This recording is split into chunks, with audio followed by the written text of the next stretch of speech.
Hello students, एक बार फिर से स्वागत है आप सबका हमारे आपके इस प्यारे से इस खूबसूरत से चैनल बड़ा कैरियर पे।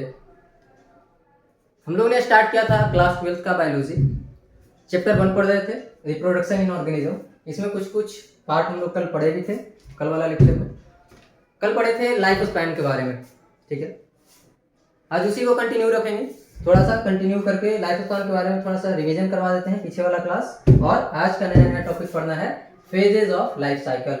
लाइफ साइकिल में कौन कौन सा फेज आता है, ज़्यादा डीप में नहीं पढ़ना है, क्योंकि ये ज़्यादा डीप में पढ़ना था 11th क्लास का पहला चैप्टर जो है वहाँ पे पढ़ाया जाता है कि लाइफ साइकिल का कौन कौन सा फेज होता है, डीप में पढ़ाया जाता है। और यहाँ एक शॉर्ट व्यू देंगे कि कौन कौन सा फेज आखिर लाइफ में आता है। ठीक है, फिर पढ़ेंगे जो हमारा मेन टॉपिक है, हमारा चैप्टर का जो मेन मोटिव है पढ़ना, जो चीज़ पढ़ना मेन मोटिव है वो चीज़ के बारे में पढ़ेंगे, रिप्रोडक्शन के बारे में। सबसे पहले जानेंगे कि रिप्रोडक्शन क्या होता है, फिर जानेंगे ऑर्गेनिज्म जो है वो रिप्रोड्यूस क्यों करता है, रिप्रोडक्शन क्यों करता है, या फिर पहले जानेंगे कि रिप्रोडक्शन ऑर्गेनिज्म आखिर करता क्यों है, क्या जरूरत हो गई कि रिप्रोडक्शन करना पड़ रहा है ऑर्गेनिज्म को, फिर जान लेंगे कि आखिर रिप्रोडक्शन है क्या।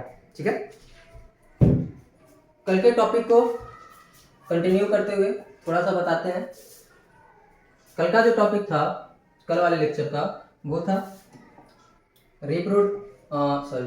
लाइफ स्पान के बारे में कल पढ़ाया था। लाइफ स्पैन ये क्या था? Time period between birth and natural death. ये क्या था? Time period between birth and natural death.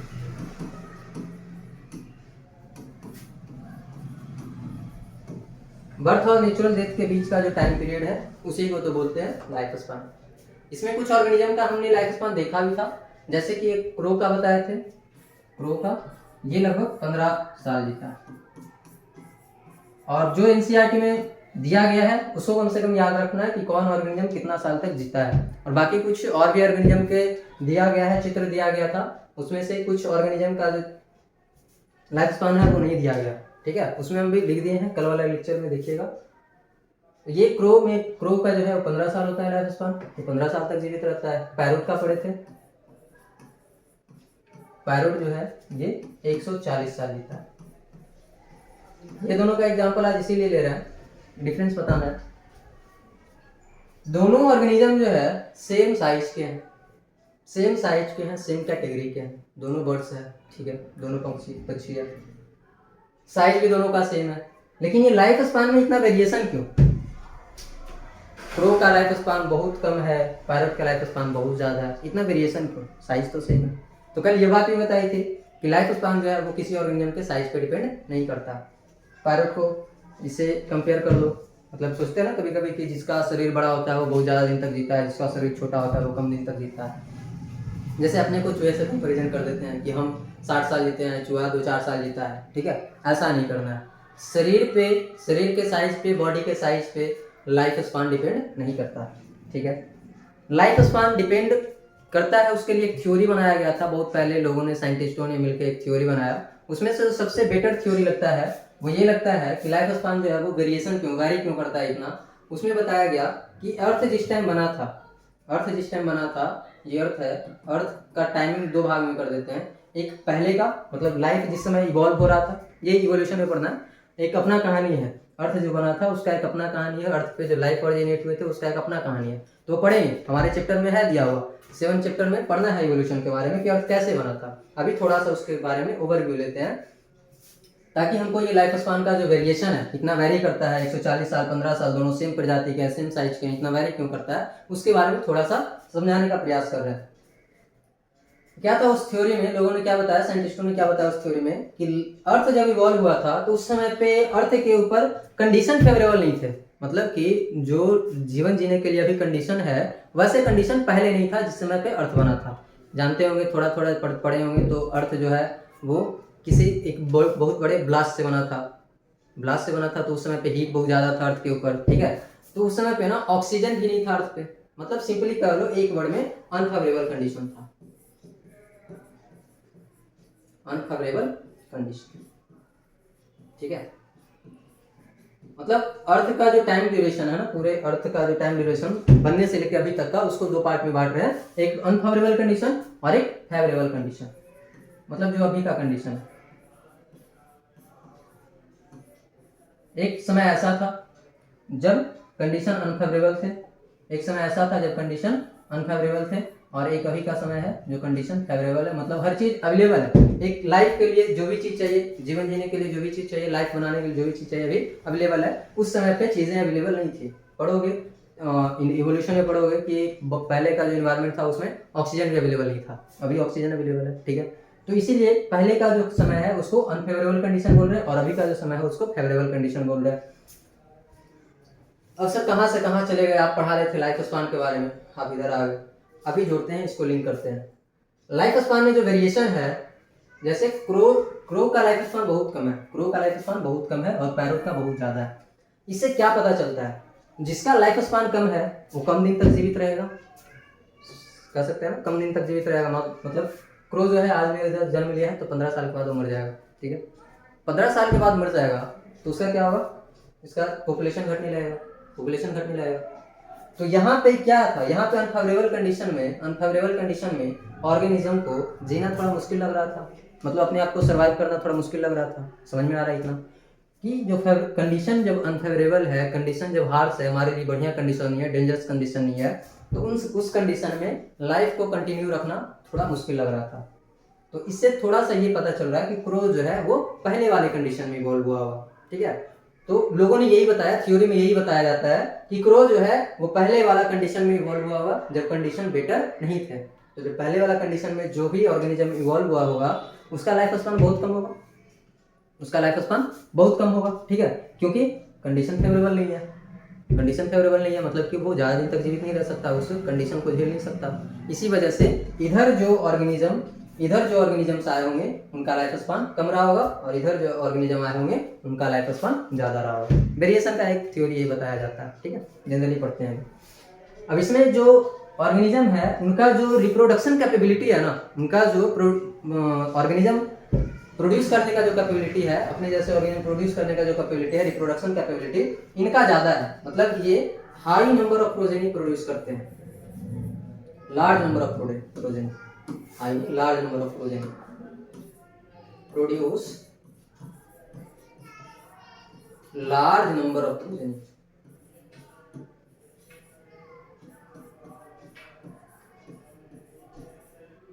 मतलब ये बहुत सारे बच्चे को एक बार में जन्म देते हैं, ठीक है, जो इधर इवॉल्व हुए हैं। क्यों? क्योंकि इनको तो ज़्यादा दिन तक जीना नहीं है, और कंडीशन भी अच्छा नहीं है। अगर हम एक दो बच्चे को जन्म दें तो हो सकता है कंडीशन अच्छा ना होने के कारण वो भी मर जाए। तो इसके लिए क्या करते थे ये लोग, लार्ज नंबर ऑफ प्रोजेनी बनाते थे, मतलब कि बहुत सारे बच्चे को एक साथ में जन्म देते थे, जिसके कारण क्या था, कंडीशन अनफेवरेबल होने के बावजूद भी बहुत सारे बच्चे का मतलब इवॉल्व कर पाते थे, ग्रो कर पाते थे, ठीक है। अब फेवरेबल कंडीशन जब आया तो क्या सोचा, ऑर्गेनिज्म के अंदर क्या डेवलपमेंट हुआ, क्या विकास हुआ कि ऑर्गेनिज्म जो है अब फेवरेबल कंडीशन है तो हम ज़्यादा दिन तक जी सकते हैं, कम बच्चे पैदा करेंगे, कम बच्चे को जन्म देंगे, बट जीवन ज़्यादा दिन तक जिएंगे, ठीक है। ये यहाँ से चालू हुआ फेवरेबल कंडीशन में, क्योंकि कंडीशन अच्छा है, मतलब कि इन्वायरमेंट अच्छा है, हम अच्छे से जीवित रह सकते हैं, उनको कोई किसी तरह का प्रॉब्लम नहीं है, ठीक है। इसी वजह से इधर जो ऑर्गेनिज्म आए होंगे उनका लाइफ स्पान ज़्यादा रहा होगा, ऐसा थ्योरी बताया जाता है, ठीक है।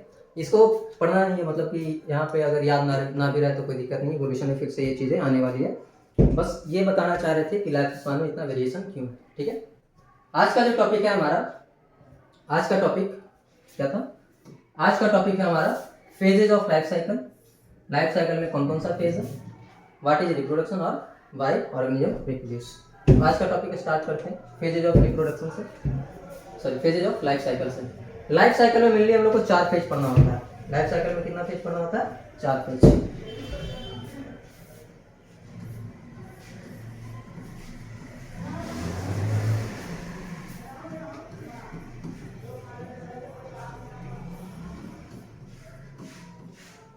और ये फेज जो है वो क्लियर कट डिफाइन नहीं होता है, मतलब जो जैसे कह देते हैं कि सीजन आता है तो सीजन का क्लियर कट मतलब कि डिफिनीशन नहीं होता है कि अच्छा आज से ये सीजन है, आज गर्मी है, कल से ठंड आ जाएगी, ऐसा कोई क्लियर कट डिफिनीशन नहीं होता है। क्लियर कट मतलब कि एक लाइन नहीं होता है कि आज ठंड है तो कल गर्मी हो जाएगी। उसी तरह से इसका भी लाइफ का जो साइकिल है, फेज है, लाइफ में जो 4 फेज पढ़ेंगे, उस फेज का कोई क्लियर कट डिफिनीशन नहीं है कि इस फेज के बाद ये फेज तुरंत स्टार्ट हो जाएगा। वो रेगुलर वे में चलते रहते हैं, ठीक है, वो रेगुलर वे में चलते रहते हैं। जैसे हम लोग बच्चे थे, बच्चे से बड़ा हो गए, पता चला मतलब कि ये था कि नहीं अब आज तुम बच्चे हो, कल बड़े हो जाओगे, मतलब 2 दिन पहले तुम बच्चे थे पर 2 दिन के बाद तुम बड़े हो जाओगे। ऐसा कोई क्लियर कट लाइन नहीं बनाया गया है, क्लियर कट एक टाइम नहीं बनाया गया कि मतलब ये फेज को हम डिफाइन कर सकें अच्छे से, ठीक है। बस फेज को ऐसे डिफाइन किया जाता है, 4 फेज ये है। पहला फेज देखो, सबसे पहले तो बर्थ होगा, बर्थ को फेज नहीं मानते हैं, बर्थ के बाद फेजेस स्टार्ट होता है लाइफ साइकिल का, क्योंकि बर्थ के बाद ही जीवन चक्र चालू होता है, ठीक है। पहला बर्थ है, बर्थ के बाद जो पहला फेज आएगा लाइफ साइकिल का, बर्थ के बाद जो पहला फेज आएगा वो फेज है फर्स्ट फेज। फर्स्ट फेज है जुवेनाइल फेज। कौन सा? Juvenile phase. इसी को प्लांट के केस में वेजिटेटिव फेज भी बोल देते हैं। प्लांट के केस में इसी को क्या बोल देते हैं? वेजिटेटिव फेज, ठीक है, वेजिटेटिव। दूसरा जो फेज है वो है रिप्रोडक्टिव फेज। रिप्रोडक्टिव,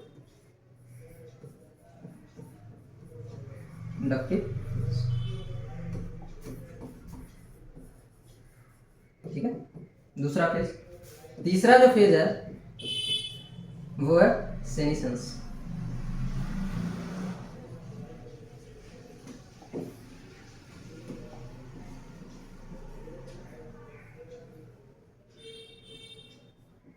सेनिसेंस, ठीक है। और चौथा जो फेज है वो है डेथ। वैसे डेथ को भी फेज नहीं मान सकते हैं, डेथ होने के बाद तो लाइफ साइकिल ही खत्म हो जाएगा, ठीक है। इसमें लाइफ साइकिल में टोटल 4 फेज है। सबसे पहले बर्थ होगा, बर्थ के बाद जो पहला फेज स्टार्ट होगा, बर्थ के बाद जो पहला फेज स्टार्ट होगा वो है जुवेनाइल फेज। जुवेनाइल फेज को ऐसे डिफाइन करते हैं, जिस फेज में जिस टाइम में जिस स्टेज में ऑर्गेनिज्म रिप्रोडक्शन के कैपेबल नहीं होता है, रिप्रोडक्शन के लिए कैपेबल नहीं होता है, उसी फेज को बोल देते हैं जुवेनाइल फेज। और ये जनरली एनिमल्स के लिए यूज करते हैं जुवेनाइल फेज, और वेजिटेटिव फेज जो है वो जनरली प्लांट्स के लिए यूज करते हैं। ये जो वर्ड है वेजिटेटिव वर्ड, ये जनरली प्लांट्स के लिए यूज करते हैं, और जुवेनाइल वर्ड जनरली एनिमल्स के लिए यूज करते हैं, ठीक है। जुवेनाइल फेज है क्या? बर्थ के बाद जो पहला फेज आता है, बर्थ के बाद जो पहला फेज आता है वो जुवेनाइल फेज है।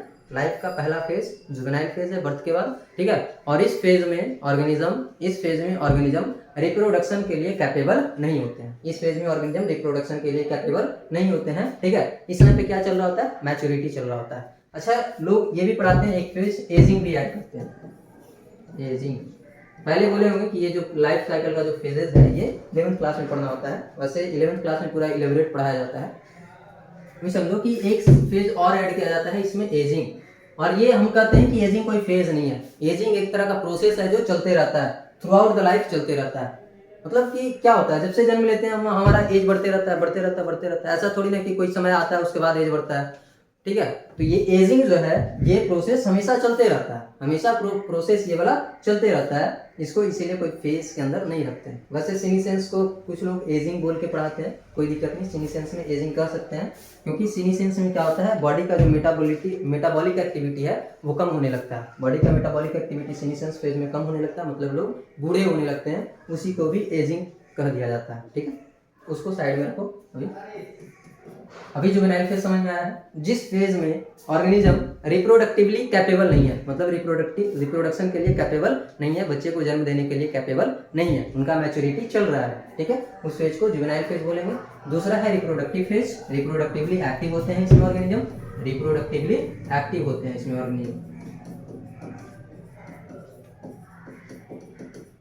ऑर्गेनिज्म इसमें रिप्रोडक्टिवली एक्टिव होते हैं, ठीक है। थर्ड है सीनीसेंस, जैसा कि बोले कि बुढ़ापा आने का जो समय होता है, मतलब कि कोई ऑर्गेनिज्म जो है वो रिप्रोडक्शन कर लिया, रिप्रोडक्शन उसका हो गया, मतलब बच्चे को जन्म दे लिया, उसके बाद जो फेज आएगा, रिप्रोडक्शन के बाद जो फेज आएगा वो सीनीसेंस आएगा। मतलब कि इसमें क्या होता है, सीनीसेंस फेज में रिप्रोडक्शन का कैपेबिलिटी ऑर्गेनिज्म जो है धीरे धीरे लूज करते जाते हैं, रिप्रोडक्शन का कैपेबिलिटी ऑर्गेनिज्म धीरे धीरे लूज करते जाते हैं, उसी फेज को बोलते हैं सीनीसेंस फेज, या इसको ओल्ड एज भी बोलते हैं, ओल्ड एज भी कह सकते हैं, ओल्ड एज या ओल्ड फेज, ठीक है। इसमें क्या होता है, ऑर्गेनिज्म लॉसेस देयर और losses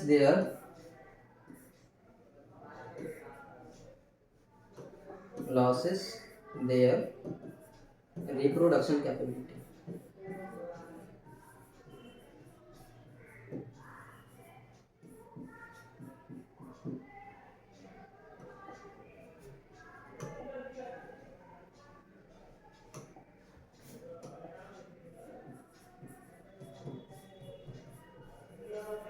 इस वाले फेज में रिप्रोडक्शन कैपेबिलिटी ऑर्गेनिज्म लूज कर देते हैं, ठीक है, खो देते हैं। और धीरे धीरे क्या होता है, इस एज तक आते आते, बूढ़ा होते होते क्या होता है, शरीर का जो बॉडी जो है वो फंक्शन करना बंद करने लगता है। धीरे धीरे शरीर का, बॉडी का जो फंक्शन है, देखते हो बूढ़े लोग का शरीर का अंग धीरे धीरे काम करना बंद कर देता है, मतलब कि बहुत कम काम करने लगता है। और कम काम करते करते वो धीरे धीरे बंद हो जाता है। जब कम काम करने लगता है, स्लो हो जाता है, शरीर का बॉडी फंक्शनिंग, बॉडी का जो फंक्शन है वो कम हो जाता है, उसके बाद क्या होता है, वो बंद हो जाता है, फंक्शन करना ही बंद कर देता है, तो उसी को अल्टीमेटली डेथ करते हैं। ठीक है, इसमें क्या है, सीनिसेंस वाला फेज में, और क्या है, सीनिसेंस वाला फेज में, और लिखते हैं इधर दूसरे कलर से लिखते हैं, ज़्यादा बेटर है।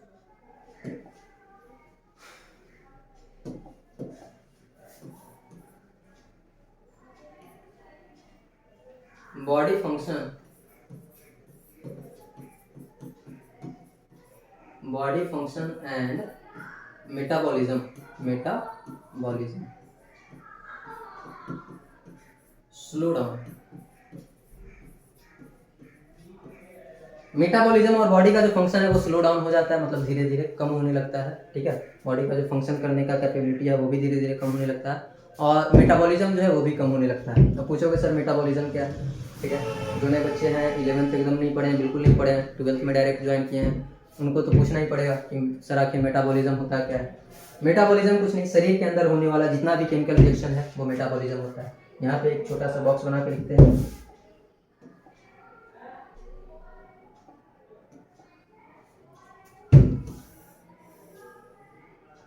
Metabolism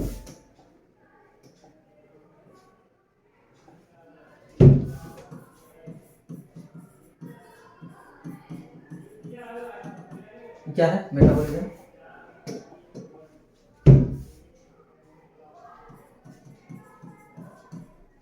every chemical reaction, chemical reaction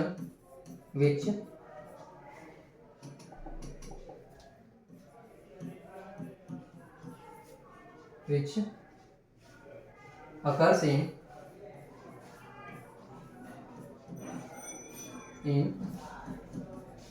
living system। Living system के अंदर होने वाला जितना भी केमिकल रिएक्शन है, जितना भी तरह का केमिकल रिएक्शन है, उसको मेटाबॉलिज्म कहते हैं। ठीक है, ये ध्यान रहेगा। मतलब हमारे शरीर के अंदर या कोई भी ऑर्गेनिज्म जो लिविंग है उसके शरीर के अंदर जो भी केमिकल रिएक्शन हो रहा होगा, जितना भी तरह का केमिकल रिएक्शन हो रहा होगा, उसको मेटाबॉलिज्म बोलते हैं। जैसे कि हमारे बॉडी के अंदर क्या फूड का डाइजेशन होता है, फूड का डाइजेशन में एक तरह का केमिकल रिएक्शन, बहुत सारा केमिकल रिएक्शन चलता है उसमें, तो सारे केमिकल रिएक्शन क्या हो जाएंगे, मेटाबॉलिज्म कहलाएंगे। ठीक है, तो वही बोल रहे हैं कि मेटाबॉलिज्म अंदर शरीर के अंदर जो चल रहा रिएक्शन है वो भी स्लो डाउन होने लगता है, और उसके स्लो होने के कारण ही बॉडी का फंक्शन भी स्लो डाउन हो जाता है। ठीक है, और उसी फेज को क्या बोलते हैं, सीनिसेंस फेज, ओल्ड एज बोलते हैं। और उसके बाद जब ये फंक्शन धीरे धीरे बंद हो जाता है, मतलब अभी क्या बोल रहे हैं, स्लो हो रहा है, धीरे धीरे कम होते जा रहा है, कम होते जा रहा है, कम होते जा रहा है, और जब ये फंक्शन करना बंद कर दे, बॉडी का ऑर्गन्स जो है वो फंक्शन करना कंप्लीटली बंद कर दे, तो वो डेथ होता है। complete stop body function, completely stops body function।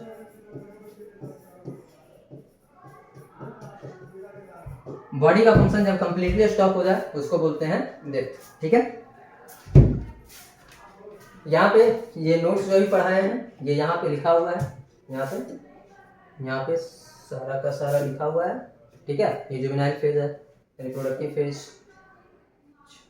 Extra page add हो गया है, तो पेज डिलीट मार देते हैं।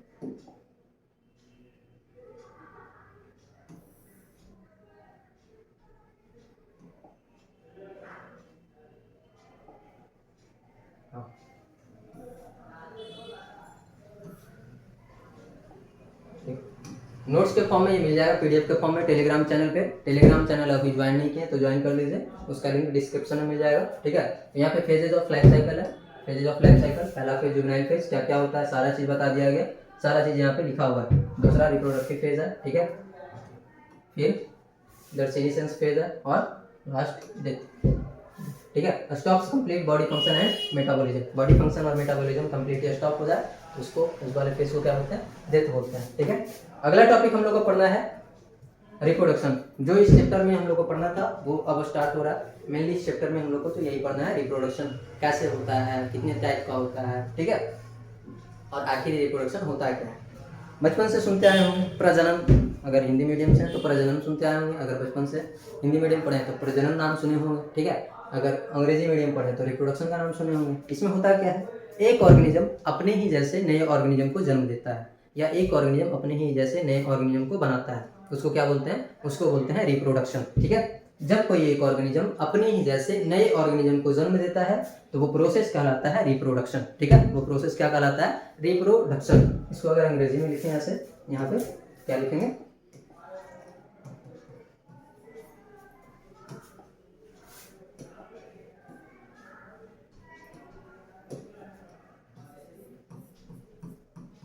it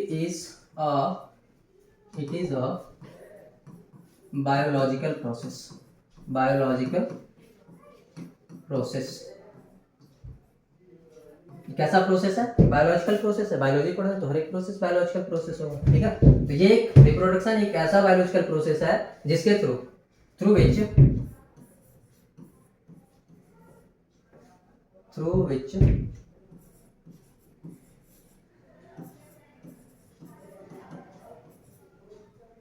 an organism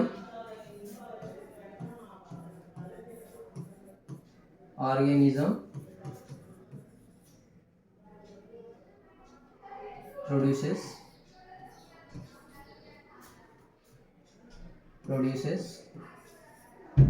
similar youngs,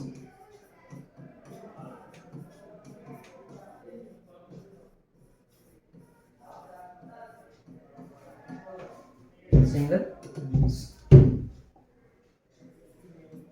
young ones का मतलब अपने ही जैसे, सिमिलर यंग वंस का मतलब अपने ही जैसे बच्चे को जन्म देते हैं या बनाते हैं, ठीक है, उसी को बोलते हैं रिप्रोडक्शन। क्या है reproduction, it is a biological process through which an organism produces similar young ones. एक ऑर्गेनिज्म अपने ही जैसे, सिमिलर का मतलब यहाँ पे एग्जैक्ट टू कॉपी नहीं होगा, सिमिलर का मतलब यहाँ पे एग्जैक्ट टू कॉपी नहीं होगा। अगर सेम लिखते तो एग्जैक्ट टू कॉपी होता, यहाँ पे सिमिलर वर्ड लिखा गया मतलब एग्जैक्ट टू कॉपी नहीं होता। कुछ कुछ केस ऐसे होते हैं जिसमें एग्जैक्ट टू कॉपी बनता है, एकदम जैसे पेरेंट वैसे ही उसका चाइल्ड, ठीक है, जैसे पेरेंट वैसे ही उसका ऑफस्प्रिंग। लेकिन यहाँ पे क्या लिखा गया, सिमिलर लिखा गया, मतलब कि सेम बन भी सकते हैं, सेम नहीं बन सकते हैं। या फिर ये लिख सकते थे मे बी सेम और may be different young ones, लेकिन उसका जो सिमिलरिटी मतलब कि उसका जो स्ट्रक्चर होगा, बॉडी स्ट्रक्चर, वो जनरली सेम ही होता है। ऐसा थोड़ी ना कि ह्यूमन का बच्चा डॉग के जैसा दिखेगा या फिर एलिफेंट का बच्चा जो है वो कैट का जैसा दिखेगा, ऐसा नहीं। एलिफेंट का बच्चा एलिफेंट के जैसा ही दिखेगा, सिमिलर दिखेगा ना। हो सकता है थोड़ा कैरेक्टर इधर उधर हो, उसका कलर में थोड़ा चेंज हो, तो वेरिएशन आता है, थोड़ा थोड़ा वेरिएशन आता है, वो पढ़ेंगे कैसे वेरिएशन आता है उसमें।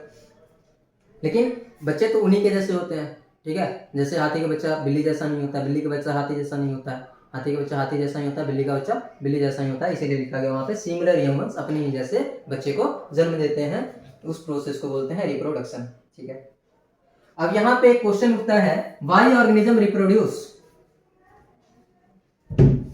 अपने ही जैसे बच्चे को जन्म क्यों देते हैं, ये रिप्रोडक्शन क्यों करते हैं।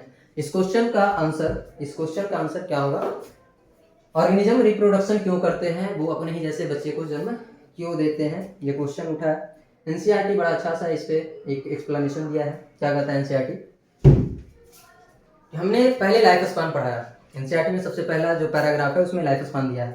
तो कहता है, ऐसा कहता नहीं है, मतलब एनसीईआरटी में कुछ 2-4 लाइन लिखा है जिसके हिसाब से हम समझा रहे हैं। उसमें सबसे पहले लाइफ स्पान पढ़ा है, हम भी पहले लाइफ स्पान पढ़ा है। लाइफ स्पान में क्या पढ़ा है कि हर एक जीव जिसने जन्म लिया है उसकी मृत्यु तय है। हर एक जीव जिसने जन्म लिया है उसकी मृत्यु तय है। उसमें एक एक्सेप्शन पढ़ाए थे, जो यूनिसेलुलर ऑर्गेनिज्म होते हैं, एक सेल से बने हुए ऑर्गेनिज्म होते हैं, वो नहीं मरते हैं, ठीक है, वो नहीं मरते हैं। लेकिन उनको छोड़ दो तो सारे जीव मॉर्टल है, मतलब वो मरते हैं। एनसीईआरटी में वही लाइन लिखा है, no organism immortal except unicellular organism, कोई भी अमर नहीं है यूनिसेलुलर ऑर्गेनिज्म को छोड़ के। तो भाई साहब ये जन्म लिए हैं तो मरेंगे ही, ठीक है। जैसे एग्जांपल लेते हैं, चलो एक एग्जांपल लेते हैं अगले स्लाइड पे, एक क्रो का एग्जांपल लेते हैं। क्रो का लाइफ स्पान याद होगा आप लोग को, क्रो इसका लाइफ स्पान लगभग 15 साल का है। ये एनसीईआरटी बताती है कि इसका लाइफ स्पान 15 साल का है। चलो आज का डेट दे लेते हैं, आज का डेट है 13 तारीख 9वां महीना 2022। अगर इसे यहां से 15 साल ले जाओ, यहां से 15 साल ले जाओ तो 13 तारीख 9वां महीना 2047 तक, क्या मतलब 47 नहीं 37 तक, 2037 तक 15 साल बीत जाएंगे। इतना दिन में 15 साल बीत जाएगा, ठीक है। ये टाइम ड्यूरेशन हो गया 15 साल का, जितना दिन कौवा जीता है, ठीक है। अब हम ऐसा एज्यूम करके चलते हैं, आप लोग भी एज्यूम कीजिए कि क्रो जो है आज से उसमें रिप्रोडक्शन होना बंद हो जाए, मतलब क्रो जो है बच्चे का जन्म देना बंद कर दे आज से। सारा क्रो जितना भी वर्ल्ड में क्रो है वो कौवा है, आज से बच्चे को जन्म देना बंद कर दे, तो भी क्या होगा, आज भी जो बच्चा जन्म लिया होगा, आज सुबह सुबह जो बच्चा जन्म लिया होगा, आज से रिप्रोडक्शन बंद है, कौवे के अंदर आज से रिप्रोडक्शन बंद है, वो बच्चे को जन्म आज से नहीं दे रहा। एज्यूम करना ऐसा होता है नहीं, ठीक है। एज्यूम करना, मान के चलना। मान लीजिए मैथ नहीं है बायोलॉजी, फिर भी मानना पड़ेगा बायो में भी, कि क्रो जो है आज से बच्चे को जन्म देना बंद कर दे, तो आज भी जो बच्चा जन्म लिया होगा वो 13 तारीख 9वां महीना 2037 को टपक लेगा, या एक साल और बढ़ा दो तो 2038 तक, क्योंकि जरूरी थोड़ी ना कि 15 साल ही जिएगा, 16 साल भी जी सकता है, ठीक है। 2038 40 तक ले लेते हैं, चलो 40 तक ले लेते हैं। तो आज भी जो कौवा जन्म लिया होगा वो 2040 तक खत्म हो जाएगा। इसका मतलब तो ये हुआ सर कि 15 साल 20 साल के बाद कौवा का प्रजाति ही खत्म हो जाएगा, कौवा देखने के लिए ही नहीं मिलेगा। तो इसी से बचने के लिए ऑर्गेनिज्म ने क्या किया, रिप्रोडक्शन इवॉल्व किया।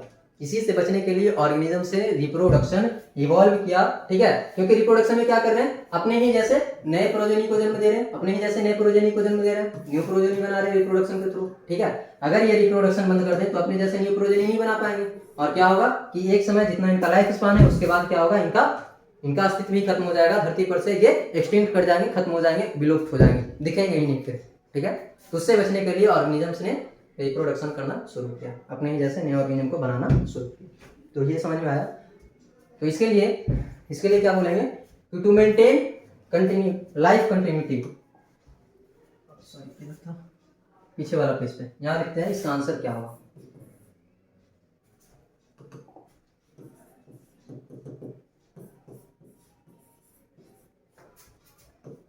To maintain continuity of life on the earth।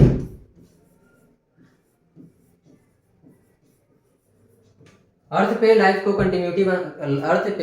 Continuity बनाए रखने के लिए या फिर एग्जिस्टेंस बनाए रखने के लिए क्या हुआ, इन्होंने रिप्रोडक्शन इवॉल्व किया, मतलब रिप्रोडक्शन करना शुरू किया। या फिर ये भी लिख सकते हैं फॉर एग्जिस्टेंस ऑफ लाइफ,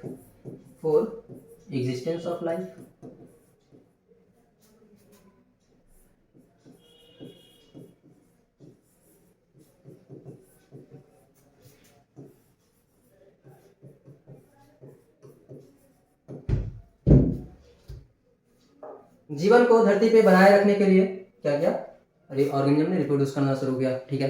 अब इसमें इवोल्यूशन में एक चीज पढ़ना है, इवोल्यूशन में एक चीज ये पढ़ना है कि जो जितना ज्यादा रिप्रोड्यूस करेगा, रिप्रोडक्शन का कैपेबिलिटी जितना ज्यादा होगा उसका सर्वाइवल का चांस उतना ज्यादा होगा। जो जितना ज्यादा रिप्रोड्यूस करेगा उसका सर्वाइवल का चांस उतना ज्यादा होगा, ठीक है। सर्वाइवल ऑफ फिटेस्ट ये पढ़ना है, इवोल्यूशन वाले चैप्टर में पढ़ेंगे। सर्वाइवल ऑफ मतलब जो फिट होगा या फिर जो रिप्रोडक्टिवली फिट होगा, जो अच्छे से रिप्रोडक्शन कर सकता है, उसका सर्वाइवल जीने का जो कैपेबिलिटी है वो बढ़ जाता है, ठीक है। तो आज हमने क्या जाना, रिप्रोडक्शन क्या है और रिप्रोडक्शन इवॉल्व क्यों हुआ। अगला लेक्चर में जानेंगे, अगला जो वीडियो आएगा उसमें जानेंगे रिप्रोडक्शन आखिर कितने टाइप के होते हैं। जनरली 2 टाइप के आज बता देते हैं थोड़ा सा। जनरली रिप्रोडक्शन जो होता है वो 2 टाइप का होता है। अब उसमें भी थोड़ा सा ये जानेंगे कि रिप्रोडक्शन आखिर मतलब कौन से ऑर्गेनिज्म जो है वो असेक्सुअल इवॉल्व करेगा, असेक्सुअल रिप्रोडक्शन करेगा, और कौन सा ऑर्गेनिज्म सेक्सुअल रिप्रोडक्शन करेगा। दो टाइप का कौन कौन सा, सेक्सुअल रिप्रोडक्शन और असेक्सुअल रिप्रोडक्शन। तो उसमें क्या जानना है कि कौन जो ऑर्गेनिज्म है वो असेक्सुअल रिप्रोडक्शन करेगा और कौन ऑर्गेनिज्म सेक्सुअल रिप्रोडक्शन करेगा, और क्या कंडीशन चाहिए सेक्सुअल रिप्रोडक्शन के लिए, क्या कंडीशन चाहिए असेक्सुअल रिप्रोडक्शन के लिए, अगले लेक्चर में आएगा। तब तक के लिए धन्यवाद। और अगर आपको वीडियो अच्छा लगा है तो वीडियो को लाइक कीजिएगा, शेयर कीजिएगा अपने दोस्तों के पास ताकि वो भी पढ़ सकें अच्छे से। और कोई अगर दिक्कत हुआ हो कहीं पे समझने में या फिर तो कमेंट करके पूछ लीजिएगा कि ये चीज़ समझ में नहीं आया, ठीक है। और चैनल पे नए हैं तो सब्सक्राइब कर दीजिएगा। तब तक के लिए धन्यवाद। जुड़िए फिर कल वाला लेक्चर में आएगा टॉपिक पढ़ने के लिए।